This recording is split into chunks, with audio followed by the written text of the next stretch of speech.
A great coach can inspire, provide vision, and guidance. And for many Bay Area athletes, especially those who've played at the College of San Mateo, Tom Martinez has been that inspiration for a variety of sports: football, women's basketball, and softball.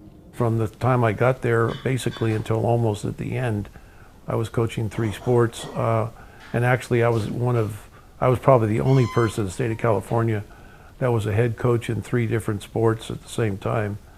And then coaching men and women at the same time. So it was obviously a full-time commitment. Martinez coached at the College of San Mateo from the mid-'70s to 2007. And for a 3-year period of time in the late 70s, the women's basketball team won 3 consecutive Northern California championships with a combined 94-4 record. I never felt like I wanted to ever cheat the women. And so I gave them the same energy and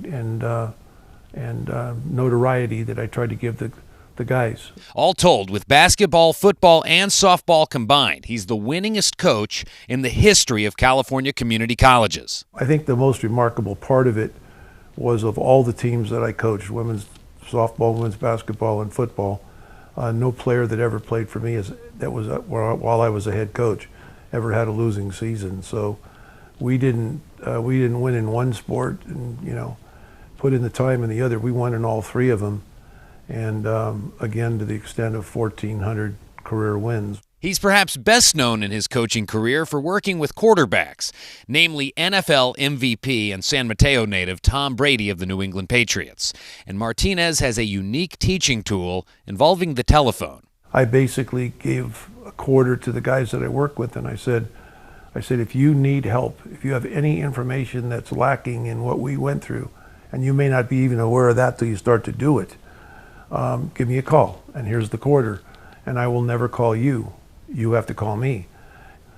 Tom Brady calls all the time, and, as a matter of fact, they called last week, and I worked with him for 2 days in Boston. And so he calls. Now the coach is getting calls, letters, emails, and an outpouring of emotion from many of the people whose lives he's touched as he battles life-threatening kidney and heart conditions. I'm on dialysis, so I was trying to find a kidney so I could do a kidney transplant.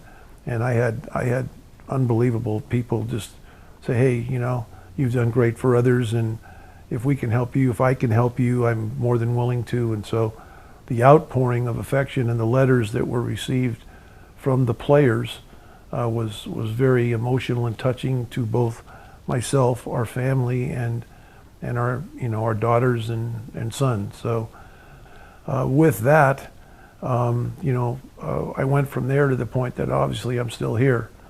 And so when people say, how are you? I'm obviously better than the day that they gave me a week to live. On the other hand, I just want to say it's an ongoing challenge, and every day is a new day. And there's times where, as somebody said one time, you go to sleep at night and you're not sure you're going to wake up the next day. So there's a certain amount of seriousness to it.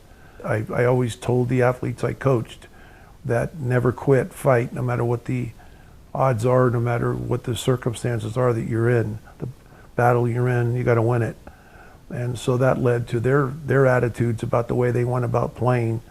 And they're telling me all the time, Coach, fight. You told us to never quit, and now you can't. So that's a motivation in and of itself to, practice what you preach.